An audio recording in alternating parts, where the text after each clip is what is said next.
Hey, this is Henri from ReachUp, your cold email agency. We book meetings directly on your behalf so you spend less time on lead gen, more time closing actual deals. I sent about 1 million cold email in the few last months. In this video, I'm going to show you exactly what you need to know so you cut time and basically start blasting volume and booking as much meeting as possible. That being said, let's get right in. So first of all, just to give you a bit of proof, this is reach up for the month only of September. I'll refresh the page.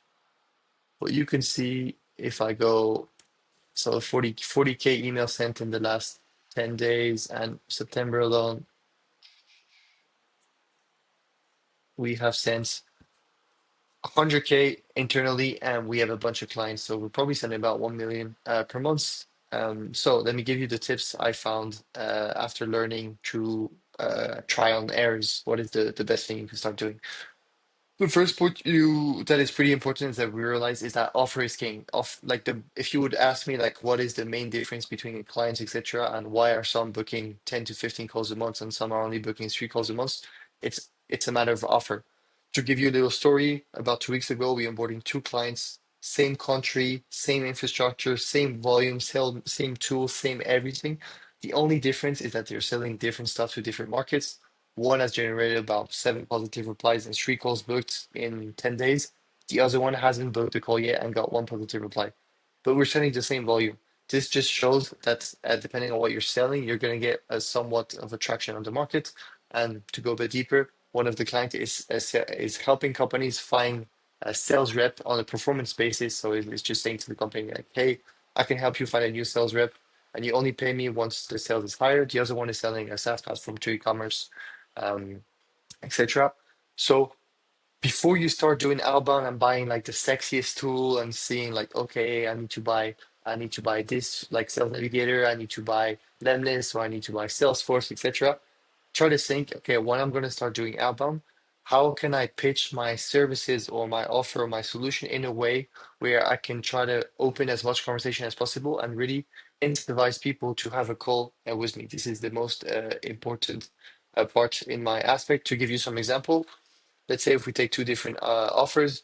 First one is like we offer sales consulting services, and usually companies when I ask a company like what do you do, it's this very generic description, but that does not sell. If you really think like if you were going to send an email and let's say you were the person receiving the email, would you book a meeting with yourself? Yes or no?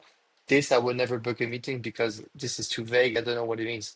Let's take something else. We will increase the closing rate of your team by 10%, or you get your money back. Increasing closing rate straight away. I know, okay, I book 80 meetings a month. Average ticket size is around 4K. If someone increases my closing rate from 15% to 25%, I know I will make X amount of revenue. So this makes sense for me. And then it says or money back. So the I don't have any risk except maybe losing some time. So this is super, super important before start doing outbound. Really think like, how can I make my offer convert better? Like actually spend 80% of your time making a really good offer, and then the rest. Once you have a good offer, it doesn't really matter. You can try to do it yourself. You can work with an agency like ours or like someone else, and they'll crack this down for you. Point number two is using AI. So I would say like 2, 3 years ago, you probably didn't need to use AI as much. Today, if you want to be in the top 10, 1% of people sending cold email, getting super good results and really like having a massive gap with your competitor, you're going to need to start using AI because it's super powerful for many different reasons. First of all, let's use like for personalization, for example. We use Clay to personalize emails at scale. So let's say we've got like here, it's 15,000 people. Each single person is receiving a single first line that is different. That basically does what we would do manually, but it uses AI to do so. So to give you an example, let's take this person. I noticed, so the email is going to be, I don't know if I have the full email. No, probably not. So I noticed you streamline telecom retail operation with advanced technology. If we can help you generate sales code on a performance basis with telecom carriers and indirect dealers, would you be open to discussing this? So this gives the email, it gives the impressions that I've been on their website, I did some research about who they target, about what they offer, and then I'm saying, I know how to reach out to your ideal ICP and I know what they want. Would you be interested in a call? I'm doing this for a shit ton of persons, so this is why it's working. We try to do the same thing for our clients. So I had a call like 2 hours ago, and let me give you an example. This client was basically like selling video services using AI to any type of B2B business. And so my role each time I have a call is I try to show them like how we could use AI at scale for this company. So what I did is I just put a few company name, big names, Salesforce, Airbnb, Apple, Elemis, etc. And I asked AI to go on their website and then basically find out if they are already using video or not. And depending on if they have a video on their homepage, either say, hey, notice you're using video already. We can help you make even better video by using 3D like videos about your product and using AI top voice on top of it. And if the client is not using any video yet, then we will say like, hey, notice you don't have any video on your website. We can help you do one on like a free video to get you started or something like that. And AI is doing like really like accurate descriptions and accurate like analysis of the website to prompt out like super specific stuff that only someone who have been on the website would be able to say.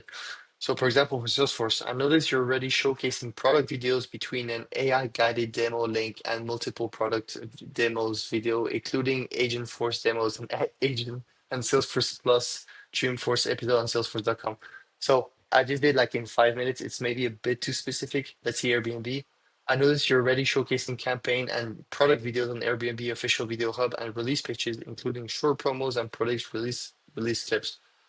Maybe too much specific, but it has it does shows that it's pretty accurate. And this is like I can almost guarantee this client if we send this at scale and then we have a good offer, like we could launch your first video for free, it's gonna perform because people receive this is like, oh, finally it's different. Someone has read about me. It boosts their ego a bit because it gives the impression that they're quite special because we took the time to do some research.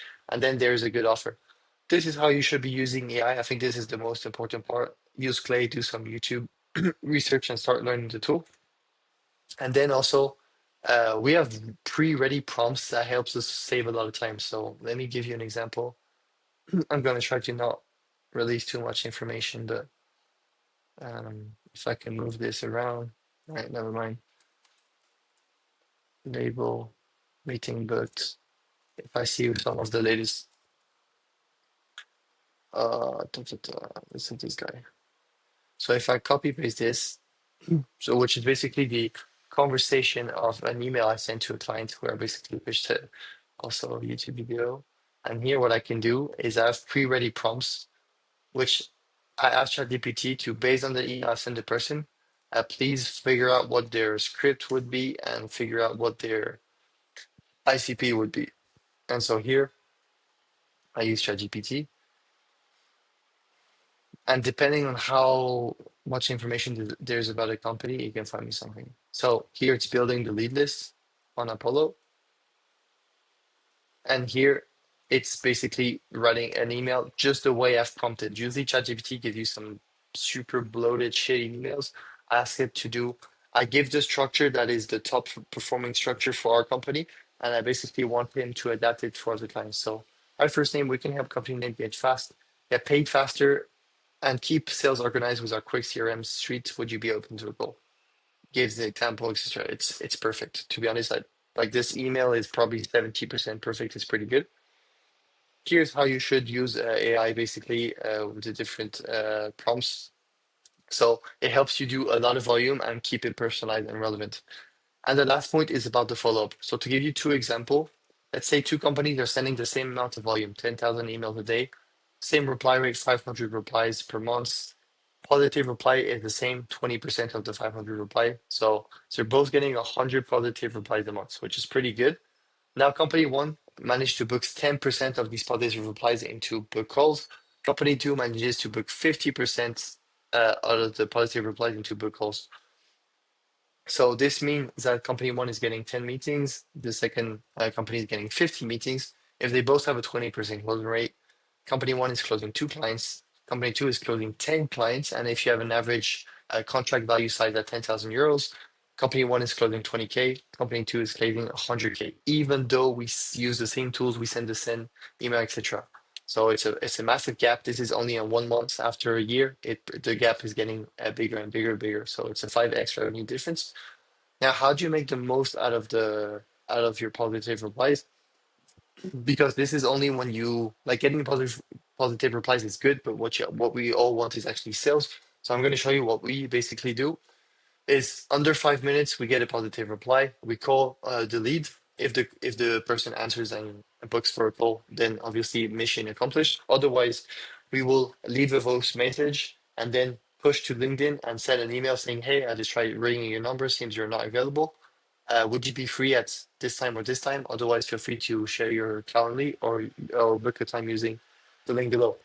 This is pretty much how we do it. We keep track of all positive replies, so each day we like add a new row, etc. And we also track inside of our team who books the call. So this also creates like some kind of healthy competition, and we put which channel we use, phoning, email, etc. And we keep this updated, so we are like super accurate, and we have like a really like a power workforce and booking as much call as possible. If you'd like to have more information about this exact workflow and how you could implement into your company, you can try using and seeing these videos that is here. Otherwise, wish you a good end of your day. If you'd like us to do everything for you, so you only just jump on sales calls, get as much sales calls as possible, and close as much calls without dealing with volume, deliverability, AI, etc., feel free to book a call. I'd be happy to see if we could help you out. That being said, ciao.